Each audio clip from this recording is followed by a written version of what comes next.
Okay. Yeah. Lady Wolf Pack on a whole nother level. Savage as they come, gang of females. Yeah, we got the sharpest claws, we got the whitest teeth. We coming for your lunch, but we only bring the heat. Hey y'all, I'm Cassidy, the favorite daughter, obviously. And I'm Kim, her mom, her match, and the real reason she turned out halfway decent. Welcome to Mom's Favorite, the podcast where we laugh, vent, and overshare like it's our full-time job. Yeah. And we're coming straight to you from Austin, Texas, where the queso's hot, the opinions are hotter, and we don't sugarcoat a damn thing. You know, just think of us as Thelma and Louise, but only they're related and they have a podcast instead of a death wish.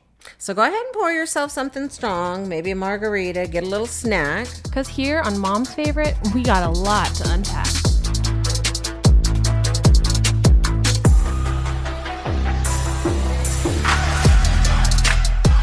Hello, friends. Welcome back to Mom's Favorite. My mini-me has the week off, but don't worry, I'm not alone. The queen of all friends, the nicest, kindest goat of friends is joining me. Luressa Smith is part Paula Deen and a splash of Sue Ellen Ewing. Born and bred in the Lone Star State, raised right near South Fork Ranch, coincidentally. Lou, as we call her, is a Texas gal through and through. Today we're deep diving into her big, beautiful life and all its topsy-turvy twists and how she manages to make it look so easy. This hot grandma of 10 beautiful grandkids is dishing.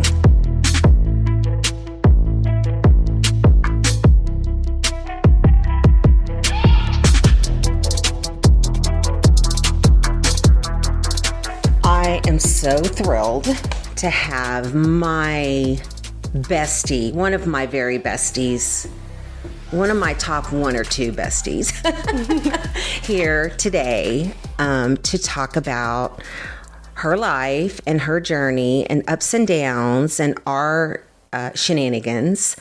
And I have Luressa Ellen Smith in the studio today. And say hi, Lou. Hi. I'm here. Yeah, so I've been looking forward to sitting down and chatting with you because you and I have a lot to talk about. We could have like a whole, I feel like we could have a series of chats on different subjects. We could. But so I think we could kind of start by saying how did we meet? We met through Bunko. No. Through Bunko. Bunko, the game that brings so many people together. Women, I guess. Yeah. I guess dudes don't play Bunko, but yeah. Well, they should. They should. And that's been, gosh, Hayden was in kindergarten and now he's 22. So it was that many years ago. I know what year it was. What? It had to be 2010 because that's when Cassidy got married and you came to Cassidy's wedding. And I barely knew you. Yeah, because I think we had met very shortly before that. And I don't know how that came up. Like, hey, my daughter's getting married. Y'all want to come and have a dance and a free meal? And I love weddings. Oh, I know. I like weddings too. Well, yeah, I like some weddings, but I liked her wedding. It was pretty fun. It was a beautiful wedding. It was so nice. It was lovely. Yeah. It was. And thank goodness they're still married. They are. And they're perfect together. Thank goodness they're still married. Because I'd hate to spend that kind of money on a wedding and then 2 years later they're not together they're like, anymore. Thanks for the party, Mom. I know. Thanks. So you and I, when I met you, I can just remember, I'm going to like this girl. First of all, we did hit it off really quickly, really fast. We did. Yeah. And I think it was that Southern, you had this super, it's not as Southern, but it is still very Southern drawl. And it was just so endearing. And so it's kind of why I kind of sometimes call you Sue Ellen. Even though you're Luressa Ellen, right. Call you Sue Ellen. But yeah, I love that about you is just that kind of Southern charm about you. Thank you. Yeah, my Southern drawl comes out stronger if I'm with some of my family members longer. It just Well, and 10 years, and just think in 2010 or way back then, it really was probably more. Yeah, 16. It's kind of Dallas. Speaking of Dallas, so that's you were born in Irving, Texas. Born and raised. And tell a little bit. I mean, I don't know if I know everything about you, but I do know a lot of the details. But tell kind of just the thumbnail about your growing up and kind of about your family. Well, I grew up in Irving, Texas. Like I said, we lived in the same house and basically till I graduated high school. And I had a brother and a sister that were raised with me. I have an older brother too, who was 16 years older, so he wasn't in the same household. But my sister was 8 years older. My other brother was 18 months older. And then my dad passed away when I was pretty young, so I was basically raised by a single mom.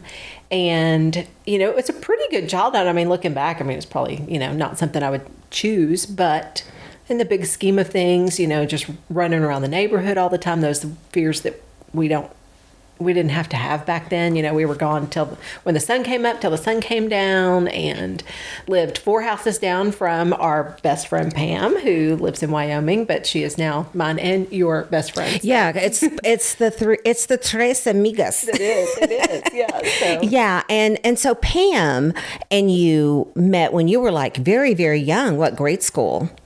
Earlier than grade school. We know that I don't remember which one of us moved into the street last, but we figured it out that I was 3 and she was 2 when we started living on the same street. The earliest picture we have of the two of us together is her 4th birthday. Okay. So that would have put me 5. She likes to say I'm 2 years older because she was born in 73. I was born in 71, but it's actually 13 months. Because I'm a December, she's a January.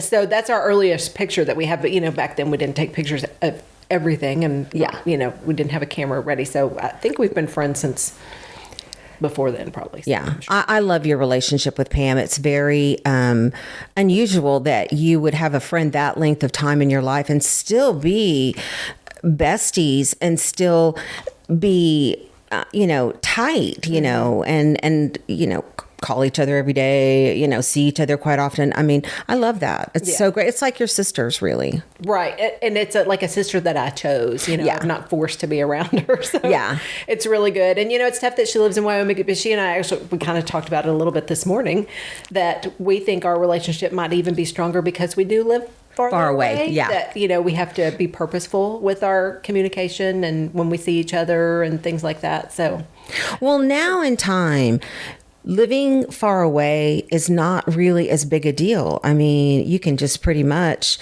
communicate and reach out and touch anybody anytime you want, and I reach out and touch by like phone, that is. But that used to be a slogan. I know. Reach back in the day. out. We did that was on it one Southwestern of Bell? Yeah, I think so. Reach out and touch someone. That's an now oldie. You're not allowed to do that. That's inappropriate. I know.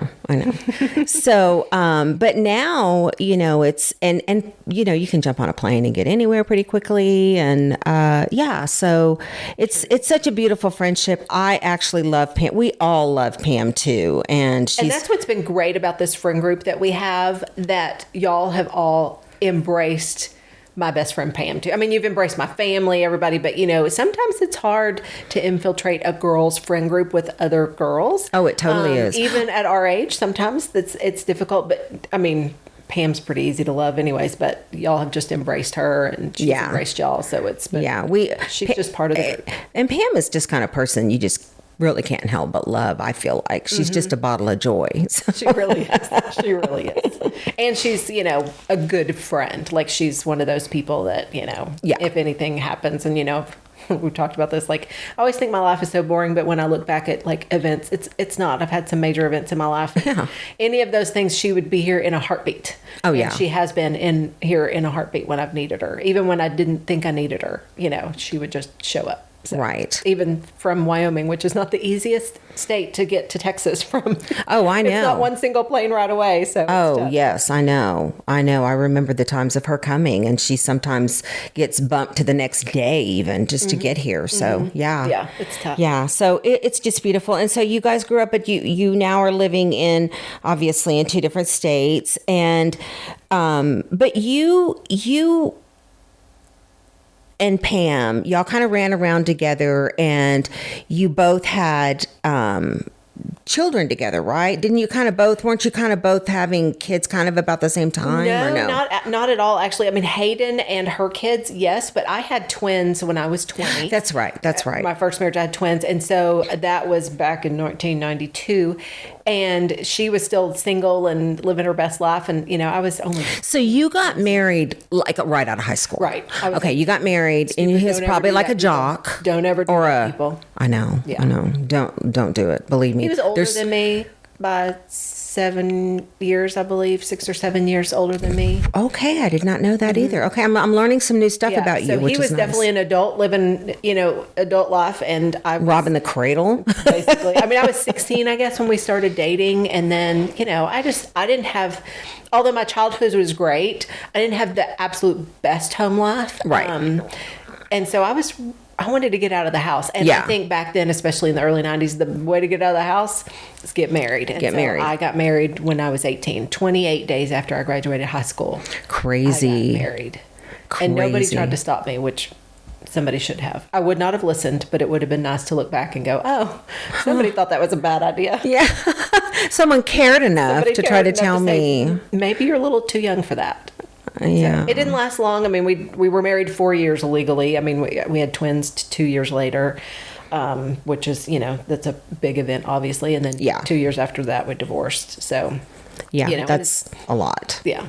I mean, even just getting married that young and just being thrown into adulthood of, having the responsibility of twins. Oh my God, that'd be insane. Yeah, so Pam didn't have kids because, like I said, she's 13 months younger than me. So she was 19 when I was having twins, and she was as helpful as she could be at that age. I mean, it's just, who's going to pitch in and help with, twins at that age? But she's always been a great aunt. She's their Aunt Pammy.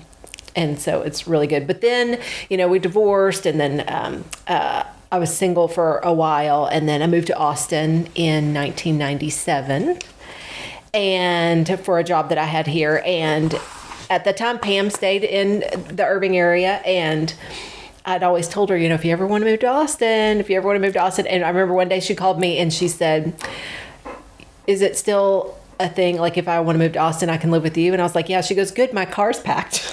Oh my goodness. And she basically moved in with me. I had a 1-bedroom apartment at the time on William Cannon. Oh my goodness. And we lived in that 1-bedroom until we could transfer to a 2-bedroom. But I remember it was funny. One of the neighbors, I can't remember if he was above us or below us. It was a guy that lived by himself. And he always like, so where do y'all sleep? We're just like, none of your business. But it was great because, I mean, we've been best friends since, we're basically sisters. And then we transferred to a 2-bedroom and we lived together for a while. And it's probably the only roommate situation I've ever had that was good. Yeah. Because we got each other. Yeah. Like, I know, when she wants to be alone or vice versa, and we don't take offense to it. We just kind of like, okay, Yeah. And she didn't get mad if every time she loaded the dishwasher, I came right behind her and redid it because I didn't like the way she did it. She might have got mad, but she didn't say anything. But we lived together really well. And then I'm trying to think. I don't think I had met Sam yet. Maybe I had met Sam at that point when we were living together. I think I had, which is my husband. Now I met him through work, and Pam and I think we're still living together. And she met somebody else, and I think she moved out and was living with him. And then Sam and I got married, and I moved back to the Dallas area after we got married. Pam stayed in Austin, I think. She could probably tell the timeline better. And then after a couple of years of marriage, Sam and I moved back to Austin again. And then we've been here ever since. So we moved here the second time in 2003. Yeah. And when you met Sam, he had 2 boys. Right. And you had the twins. The girl and boy. You had Preston. I'm not going to say the girl and boy twins, Preston and Megan. Right.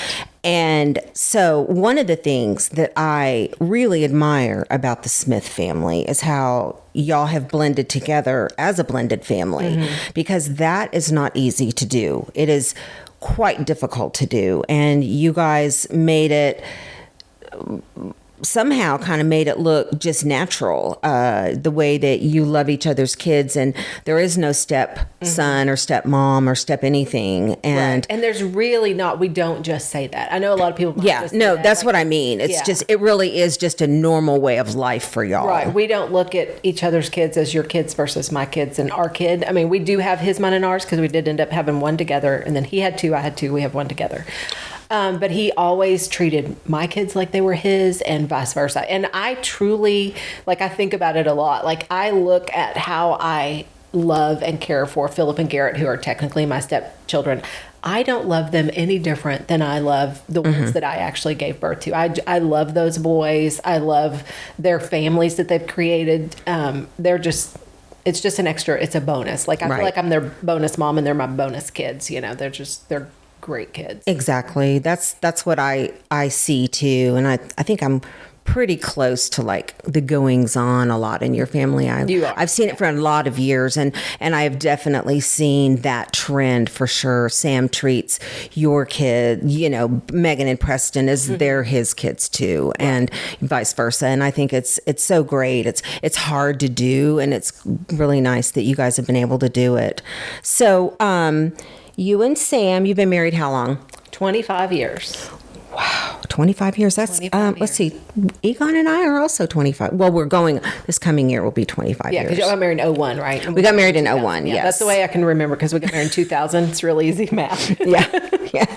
Because the older we get, the harder it is. Yeah, and thank goodness for Sam, because raising teenagers isn't good. Now Megan and Preston, I guess we got married in 2000, so they were 8 when we got married, so they were 6 when we started dating, and thank goodness for him, because the trials and tribulations of just plain old teenage life is tough enough to deal with. And he's where I'm, where this, when things go wrong, I'm like, oh my gosh, what am I going to do? He is the calm, and he can calm me. And so when things go wrong, or the trials and tribulations we've had with obviously one of our children, he makes things easier.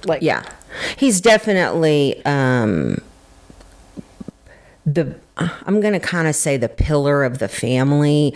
I see him as kind of being the strong one for everybody. He is. And that's really great. And also too, Sam is just the kind of man that would just do anything for anybody. And I love that about him. He's a great guy. He is. He's a great catch. Second time arounds are better, aren't they? Huh? Yeah. And for him, third. I'm his third wife, but hey, third time's a charm. Third time's a charm. And then for me, I got it right the second time, thank goodness. So speaking of raising children, we've all been our friend group, we've all been through the trials and tribulations of raising our kids, and all of them have their own unique set of issues, circumstances, everything. But you particularly have had a really hard road with one of your babies. And I think right now, because of what's been going on in the media with the Rob Reiner story, it's bringing to front and center a very important topic, which is mental illness and addiction in families. And I think it's a huge problem going on, way more than we know about. The only reason why, it's becoming really front and center is because of the Rob Reiner story. But you have a terrible story. It is a horrible story. And what's really tragic about it is that literally could be any one of us. Right. And And they had means and they tried everything to get this kid help. Yeah. I mean, he was in rehab, several times, like 19 times. I mean, it's a ton. And, it shows that kind of thing can affect, it doesn't matter how much money you have, where you come from. Addiction affects every person with every walk of life. Yeah. I mean, it doesn't matter where it strikes. And that's what we've dealt with since, and it's Preston, and we've dealt with that since he was a teenager. And it's tough. And he's still, he's 33 and still very much in the throes of addiction. And because of that is really not part of the family. Yeah. And it stinks, especially this time of year. It's the holidays, he had his 33rd birthday and he's a twin. And so I can't even imagine how that affects his sister. I mean, we've talked about it a lot, but I can't put myself in that shoes because I'm not a twin and they were very close. But she's really had to put up a barrier too, because she would, use her last bit of money to give him whatever story he was saying that he needed money for, but it was really just so he could go get drugs. So yeah, well, it drags everybody into it. There's not anybody in the family problem. Oh, it's totally. A family problem. Totally. Yeah. And I don't think I saw that in the middle of it when he was younger, when we were dealing with it. We'd put him in rehab. We tried everything, and I don't know that he was ever clean for any long length of time. I mean, he even had gone to prison. I believe he was in prison for 6 years. And he wasn't even clean really in prison, 100%, because they can get stuff there. It's not as easily accessible as you can get it like on the streets, but they could get it there. So he was clean when he got out of prison for at least 5 months, because when he did get out, we made sure he had a job and he lived with us. And he did really well for a little while. He did. And then he got a car, and he got freedom. It was a little too much freedom. Yeah. And we had been through it so many times, we knew the writing. We could see, and we sat him down and said, we know what's going on. You have two choices. You either leave our house right now and go do your thing if this is the life you want to lead, or we'll put you in rehab again right this minute. And he chose to leave. Yeah. And I think I've seen him twice since then, and that's been 3 years. 3 years ago. Yeah. I remember all of that, what happened. And it really was, it's hard because you start feeling hopeful, and they kind of look like they're kind of going in the right direction, and then it kind of all falls apart. I mean, I have a little bit of experience with this scenario, not addiction, but with Jake, with a lot of the similar, where you would work really hard to get him to a certain place, and then he would just slide back out of it and be back in the... And you start to see that silver lining, and then all of a sudden... It's just jerked out. Yeah. It's a really, really emotional, difficult... difficult is like, your kid won't put their shoes on. This is hell. Living this life is hell. And we know several people that are living a very similar situation. And it is just the most helpless thing. As not only as a parent, but even as a friend, even watching your friend go through these things. And it doesn't compare to obviously being the parent of an addict, but I admire how you've put it in its place. I had to. I think I really saw how it affected Hayden, because Hayden's 10 years younger. And so through all the, the stuff we went through when Preston was still at home when he was a teenager, and just, the volatility of that, of up and down, and, and seeing how it affected Hayden, and then him going to prison and then getting out. And luckily Hayden was very honest with me, and he's like, if he ever uses drugs again, he's dead to me. Like, I won't ever talk to him again. And Hayden meant it, because he saw everything that it did to our family and stuff. And so I had to really think, okay, if he's going to start using again, I can't focus on him. No. I have to focus not on me. I have to focus on me because I have to be healthy and happy and as sane as I can be for the rest of my family. I mean, we have 5 kids all together. We have 10 grandkids now. Wow. I can't let that one, bad apple spoil the bunch kind of thing, and it might sound selfish, but no, that does not sound selfish. I had to basically say, okay, I can't. Like, if this is the life you're going to lead, I've tried everything to get you not to lead that life. Like, we would put you in rehab. We would do whatever it took to get him clean and healthy and things like that. But if that's not what he wants to do, I just can't let you in my life. I just can't. Yeah. It's like a cancer. And if you can choose to not have that cancer in your life, you would. You're right. And so I have to put up a wall. So. Right. And that's the only way you can do it. Yeah. There is no, otherwise you and your entire family is going to go down. Mm-hmm. And that's just not fair. Right. It's not fair to the other people. And one of those grandchildren happened to be his daughter. Yeah. Who is an amazing little girl, and she's 10, and he has seen her. I mean, I guess he saw her, when she was little, like 1, and then he went to prison, and then he only saw her once when he got out, and then he started using again. And her mom, to her credit, she puts that little girl first and said, okay, if he's using again, he cannot see her anymore. Like, she put her foot down, and I admire that she doesn't let anybody else, because sometimes his dad be like, oh, you should let him, be in her life and blah, blah, blah. But no, that's not fair to her. I mean, that little girl,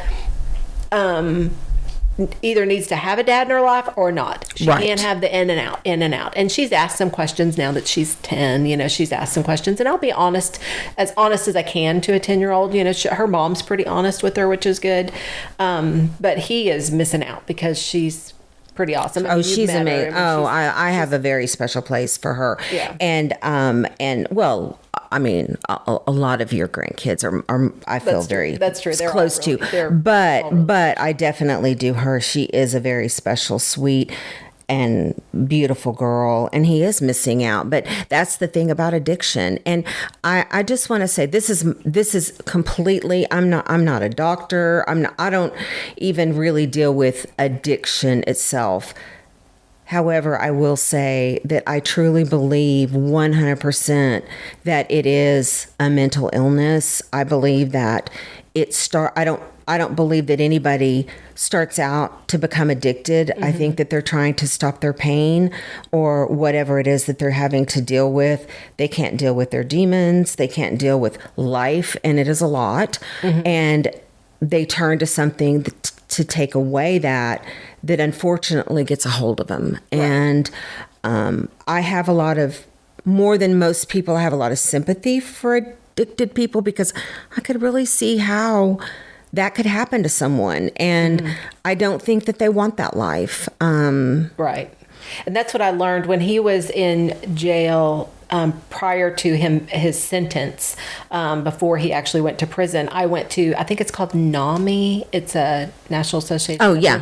Yeah. So they had a class for parents or people whose loved ones are incarcerated. And so I went to a class at the Austin or the Travis County Jail, and I would go to class there, and they, kind of put it in perspective that they're like, it's mental health and addiction go hand in hand. It's either you have mental health issues and so you start using drugs to compensate for that, or you start using drugs and it creates a mental health problem because it affects your brain. Right. And I don't know which one of those was Preston. He probably started smoking pot like early teenage years and things like that. And for him, 100% it was a gateway drug because he was always chasing that next, high or whatever. But, it is definitely a mental health problem, whether, I don't know which one came first, the chicken or the egg, but it's definitely those two go hand in hand. So. Yeah. And I look at some of back on the Rob Reiner thing, I look at some of the videos and some of the things that they're talking about after you try to decipher what might be true. Mm-hmm. But I look at that kid when he was young, Luressa, and he had something going on. Mm-hmm. It was obvious that he had, I'm not going to say autism. I don't know if it was autism or he definitely had, what if he had pans are pandas. Right. Which makes you rage, which makes you crazy, which makes you, I mean, I think there's a lot of undiagnosed things that are being treated as like schizophrenia and then they turn to, alcohol or drugs and so, I think it really starts at a young age, hopefully. And I do know that they were saying that the parents really tried really hard. They just didn't know what to do. And I can really relate. We're not experts. I know. I can relate to that feeling because having been through a complicated situation with my child, I know where you're just like, what do I do? And to feel totally helpless and then to go to look for help, that's also very tricky. There's not a lot of help there. I do remember when Preston was younger, I had searched his book bag and found a lot of marijuana in there. It was obviously not for personal use. And I called the police on him because I was like, what do I do? Like, what do I do now? And so I called the police on him and they basically didn't want to do anything. They just took it and gave him a ticket. And I'm like, at that point, I think if it maybe if he'd gone to jail then when he was a young teenager, it might have been a little scarier for him and maybe he would have turned a corner. I don't know. Right. But he didn't, they gave him a ticket and he just thought, wow, I can get away with anything. Right. And that's kind of what he did. I mean, even now, I know he's been arrested several times since he's gotten out of prison, and he just goes in for a couple nights, and it's a little slap on the wrist, and they let him out, because it's probably a hot shower and a meal, and yeah. And for me, like the most peace I had with him was when he was in prison. And I know prison is not the safest place, but it's safer than living in the woods in Austin with all kinds of drug dealers and things like that. At least I knew where he was for the most part. And he was there through COVID. I mean, through all of that, so there was a couple of years I couldn't even see him because of COVID and I had major surgery and things like that. But, for a long time, that's where we visited him. And when he was younger, I try to look back and see if there was some like mental health. I don't know that there was any. And you don't know because you're a mom. You don't know what signs to look for unless they're blatantly obvious. Some things are just chalked up to, he's we went through a divorce or he's been changing a school. I don't know. You can just relate to just life occurrences and it's just, or puberty or whatever. Yeah. And it's hard for me, I guess, I've not personally ever had an addiction. And so it's hard for me. And I've had some really bad things happen in my life. And I'm like, if I can get through that and not turn to drugs, like, why can't you? Like, it's hard for me to relate, I guess. It's really hard for me to relate. I remember on the Pay Me Out Loud thing, how she had said, when you use substances to numb your pain, you also numb the good. And I guess maybe I've always kind of thought that. And so because I don't want to numb anything, like I want to feel it, touch it, feel it, smell it type of thing, and then move on. I can compartmentalize pretty well. And so maybe that's part of why I haven't had to turn to anything, because I can kind of turn things off. Yeah, you can. And that's actually a very good quality to be able to have, because they try to teach me that in therapy too, but it's really hard to do, to compartmentalize your feelings and your emotions like that. But you, my dear, are a badass. and along with your badassery comes this bionic body that you now have. And so it's a little broken today. Dun, dun, dun, dun. Yeah, and I mean, you're amazing. You're all what are you, titanium? Cobalt. What are you made of? They said it's cobalt. Okay. Yeah, it's cobalt. Okay. Yeah. So you had scoliosis pretty seriously. I did. Severe. I would say severe scoliosis. Yeah, it was over 56 degrees. I had two curves, an S curve, so I had two different curves, and they were both over 56 degrees each. So they were pretty significant. Yeah. So. And back, when they first diagnosed me when I was like in 6th or 7th grade, they thought, oh, we'll wear a brace until she quits growing and then it'll be fine. Because back then it wasn't as significant of a curve. I think they know now that that's not the case. If the curve just happens to be over like 20 degrees when they find it, bracing's not going to do it. As you get older, they say it gets like about 1 degree worse per year. Mm-hmm. And mine just kept getting worse and the pain kept getting worse. So I finally decided to get it fixed when I was 48, I guess. It's been 6 years. Mm-hmm. So I don't know, math, 54 now. Yeah. So it's been 6 years. So I had my scoliosis repaired, and during all the pre-testing for my scoliosis repair surgery to make sure everything was good, because my doctor was fantastic on checking everything, they found I had something called OPLL in my neck, completely unrelated, but had to be fixed first. So my spine is fused basically from the base of my skull, from C2 all the way down to my pelvic bone. So crazy. Fully fused. That's crazy. And I grew 2.5 inches from my surgery. So I know. And you are quite a bit straighter and taller. I do. I have great posture. You do. You really do. And I can remember the first time I saw you take your shirt off and your back, and I saw those lumps on your back, and I was like, oh my God, how is she not in so much pain I think with if that? it was gradual, it wasn't like, if it was an injury, like an acute thing that came on all of a sudden, but I think it just, I was in pain, but it just like a little bit worse each year. And I'd gone to see my doctor every year for a checkup for like 10 years before we actually decided surgery was. And that was a huge, I mean, you're talking just basically just putting a rod down your whole back and up through your neck. And that's big. That's huge. You're probably the best patient that I've ever seen. You never complain. You don't, and you cannot take pain meds, which is beyond me. You don't even get the benefit of going through all this by getting some good drugs, because you don't take good drugs. I do not do well. I could not be a drug addict. You couldn't. I don't think vomiting is very fun. No. So you went through all that. I remember all that. It was a lot. And luckily you had Sam there to pretty much nurse you through the whole thing. He's a really, really good nurse. He's a fantastic nurse. So that's good. Yeah. So some of the things that that you and I, we do like a lot of fun things together. We have like a lot of similar likes, We have a lot in common. You're definitely my travel buddy, because I love traveling, and I can't travel. I mean, I travel with other people, but I get I'm easily irritable. I don't know if it's menopause. I'm sure it is menopause, but like things bug me. And certain, like if I'm with somebody and they're doing things a certain way, or they don't fit with my mold of the way things are, and you and I fit good together. We do. We travel really well together. Yeah. But I think it's hard to travel with people. And I think it's nice when you find somebody that you can travel well with. Yeah. Together. So and we like the same travel things. well with together, Pam, and you and I. We all shared a room in Mexico.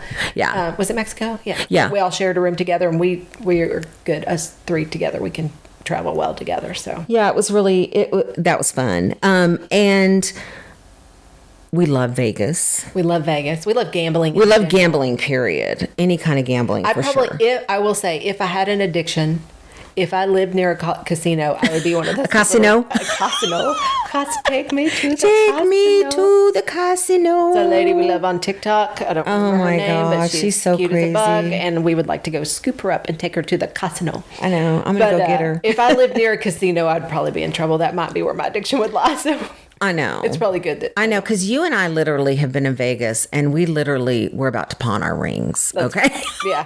Her ring, because it's bigger than mine. Definitely her ring. Yeah. Well, we might have had to done them both. We ended up going to play bingo because we had lost so much money. We We're literally came home with like $1 in our wallet. We literally have come home with no money. It's not fun. Bingo in Vegas is lame. No, bingo is in Vegas. And I've even tried it a few times thinking, well, maybe it's different, but it's not. No. It's always the same. And then they win and they're like, you won $38. And I'm like, oh my God. Like, why am I even here for $38? This is not even worth my time. Like the bingo here pays off. Get me to the high roller room. That's right, high roller. Yeah, we love gambling and we love casinos together. We love casinos. We especially love Plinko and Wheel of Fortune. And I don't hardly see those anymore. The Wheel of Fortune ones. They're just those digital Wheel of Fortune and they're ones. not as good. And I haven't seen Plinko since you and I played that Plinko one time at the Paris in Vegas. I haven't found it since. They need to bring it back, Vegas. So what's your favorite hotel in Vegas? Well, it used to be the Cromwell, but the last time we stayed there, it was not good. But I heard Lisa Vanderpump bought it, so maybe they're going to revamp it. Yeah. I don't know. It's hard to say. I know, because my husband's a big gambler too. He and so and actually every date we ever went on while we were dating had gambling involved, either the horse races or the... Oh, yeah, he is a big gambler, he's a big Sam gambler. is. So we always did stuff. And we'd gone to Vegas. We've gone at least every year, sometimes a couple of times a year. I mean, he's gone a couple of times in 1 month. And we never stayed at the same hotel probably for the first 20 years. We always stayed at a different hotel. Yeah. Here's a funny story. The first time we ever went to Vegas, I think it was the first time. No, it wasn't. Yes, it was the first time, and it was actually when he semi-proposed. But he said, I'll book the flights, you book the hotel. And I was like, okay, I had never been. And he said, just make it sure it's someplace on the Strip. Now, this was in, like, 1998, and way before you could just Google anything. And so I found a hotel on the Strip, and I was poor and cheap. And so I booked this hotel, and we got there, and it was a motel. Oh, no. Called the Westward Ho. So the casino was not even attached to it. It was in front of it, and then the motel rooms were in the back. And so motel. And you like park in front of your door, one of Yes. those places. Oh, my And God. so the doors open to the outside. Yeah. And not... A hallway. Yeah, not a hallway. And so he was like, oh my gosh, serious. But it's one of our favorite memories because that's where we booked. And it's gone now. It's like... I remember Westward Ho. The Westward Ho. Yeah, the sign is at the sign graveyard. Sign graveyard, yeah. Yeah, so- that was a fun place, the sign place. So that was the first place I'd ever stayed in Vegas, and Sam was like, no more. You can't pick the hotel anymore. So we've since graduated. I think last time we stayed... Oh, we stayed at the Wynn. Last time Sam and I went, we stayed at the Wynn. It's definitely a step up from the Westward Ho. So I think the Wynn, hotel-wise, because everything's like automated, you just push a button and it closes the windows. I think the Wynn is probably one of my favorites, but it was really, really expensive. It is. Yeah. It really is. But my favorite place is the Cosmo, of course. But that place is getting outrageous. I've never stayed there. I guess it's like $500 a night, just like for just like on the regular. The hotels used to be really cheap. Yeah. And the food was really cheap. And then you spend all your money gambling. And now even food is really expensive. Yeah. You can't, I mean, it's not the same as it used to be. But I will say, so, you know, we go to Vegas quite a bit. After COVID and everything shut down, I think that they really had to work hard to get all their money back, because we still went after that and never won. Like before, you go to Vegas and you get up and down, you know. But then after COVID, it was like you never got up. It was always down, down, down. But the last time Sam and I went to Vegas, I don't remember when it was. Was it May? I think it was in May. We both won pretty good. So we actually both left with, you know, a little bit more than we got there with. So it was good. It was a good trip. But it wasn't May. How far? It was when my mom had this September. Okay. We were there. My mom had a stroke while I was there. Oh, nice. So she's okay. She's good. She's good. She's good. Feisty. Patricia's doing good. Yeah, she's good. So, I absolutely love all of our adventures, and I love all the time that we get to spend together. And we don't get to spend as much time together anymore, but we still do get to see each other quite a bit, more than I thought when you moved out to that ranch. So you and Sam bought property, and you now live in Briggs, and you built this beautiful house and not only house, but you've got other buildings too, and an apartment and a garage and a shop and a pool and a what is that big water tank and I don't know, and knowing Sam, every time you're out there, there's some other new little project he's got going on. But he's always so what made y'all decide to do all that? Well, it's a big it was step. in 2021 or 2020. We, you know, Hayden was going to be graduating high school in 2021, and at the time he was going to join the service, and he changed his mind after that, but that's a good thing. I'm glad he didn't leave me. But we knew he was graduating high school, and we wanted to move to the north side of the Austin area just because the kids were here, and the older kids were here, and they were having grandkids, and we wanted to be closer to them. And at first we thought we'd just buy a house up that way. And so we looked in like Crystal Falls. We looked at the different neighborhoods up there in like Leander and Cedar Park area. And then we just kept like finding little pieces of property that were like land and things like that. And, but kind of close in, like Liberty Hill was as far out as we were seeing. And then we just by chance found this property. And it was the gated community in Briggs, but each lot is at least 12 acres, anywhere from 12 to I think the biggest one is like 90 acres. And we went out there and we loved it. It was beautiful, but Sam said it's too far for him to drive to work because he still works and goes into the office every day.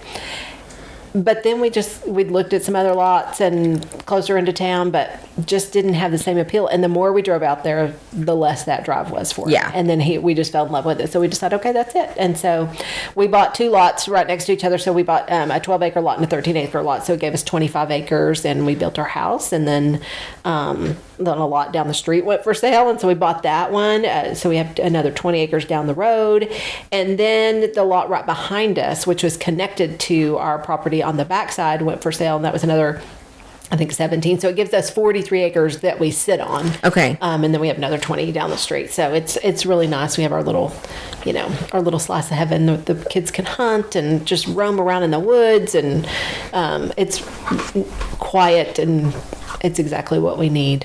Our little peaceful. Delilah's over there chomping on something. So. Yeah, it is a beautiful place to go. I talk about it often. I've talked about it a few times on my podcast and talked about just how relaxing it is and wonderful. And I love the chickens and the I don't know, it's peaceful. Mm-hmm. And you've also made some lovely new friends out there, and we've gotten to meet some of your I love kind of connecting with new people and meeting Earl and Sandy. It was so fun. They're really great people. I mean, we found some great friends. Yeah, Mary and Roger. See, look, I like them. My friends now too. That's right. You know them all. I know, and you've got to meet the rest of them because there's several others around too. And there's, even though we're all spaced out, because like I said, all of us have at least 12 acres, so we're kind of spaced out. We're very, very close, and it's just been a great, because most of us, I think Candace and Bradley still have a young kid at home, but most of us are empty nesters, so we're all in that phase of life. And so we kind of, because we are older and haven't this kind of property, we depend on each other a little bit to help out. So, and it's really nice because we're like, hey, can I borrow your tractor today? And they're like, sure. Can I borrow your skid steer? So it's really nice. So. Yeah, it is definitely for sure seems like a tight community. Everybody kind of gets along and socializes a lot too. And I like that. That's great. Because I imagine it can get kind of lonely living way out. But of course, you're never home. Road warrior. I'm go all the time. I know, but it's good. 2026, I'm going to try to be home a little bit more. So, which will be good. So is that kind of what are your goals for 2026? Do you do like resolutions? No, I kind of tell myself, it's not one of those things I put out there for everybody. I did the same ones everybody do. Like, I want to get healthier. Because one of the things, I recently had a fall and broke several ribs and all that good stuff. And I thought, if my muscles were a little bit stronger, maybe I wouldn't have broke so many bones during that fall. So one of the things I want to start really working out and building a little bit muscle. I'm getting older. I don't know how much muscle I can build at this age, but I'm going to try and or at least try to maintain. I have that same problem too. I've noticed that it's getting a little bit harder to, get up and get down, and my leg strength doesn't seem to be where it used to be. But I imagine your leg strength is great because you have to compensate. I have to do everything with You have to compensate a lot, and you do a lot of maneuvers there that are like, woo, she's bendy girl over there. So, I have been so fortunate and have been given the gift of witnessing and participating in so many Smith family shenanigans and fun times, and sometimes trying times too, but it's a very tight and loving family, and y'all are loved by many.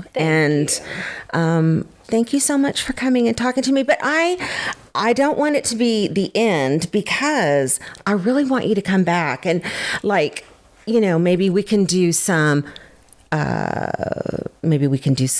book reviews or show reviews or I don't know, just chatting about what we're up to and what we like to do, because you and I love to talk. We do, and we can talk. And I know. we talk I think we talk every day. You're one of the few people that actually talks to me rather than text. We do text too, but we don't text as much. And So we do have a lot of can't see. conversations. I can't see my phone. So if I don't have my glasses on, I'm going to call you because I can't see a text message. Well, and knowing you, I'm getting older. you're probably in the car. I am in the car. And that's when I like to talk on the phone is when I'm in the car. So I'm in the car a lot. I know. Well, and it makes the time go by. And it's, kind of double duty, kind of doing more than one thing. Yeah, at this kill two same- birds with kill one two birds stone. with one stone. Yes. All right. Well, we're going to go and have some lunch with our other Tier 1 friends today. right. So we're going to sign off for here. Thank you, Luressa. I love you so Anytime. much. I love you I love you. I love you. Love you too.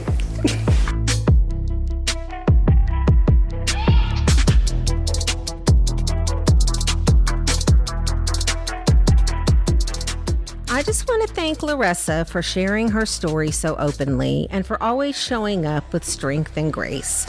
Watching her walk through life with honesty, humor, and heart is one of my favorite things, and I'm so grateful to call her my friend. To everyone listening, thank you for being here. I hope this conversation stays with you long after it's ended. If you enjoy Mom's Favorite, please share us with your family and friends. Until next time. Bye, y'all.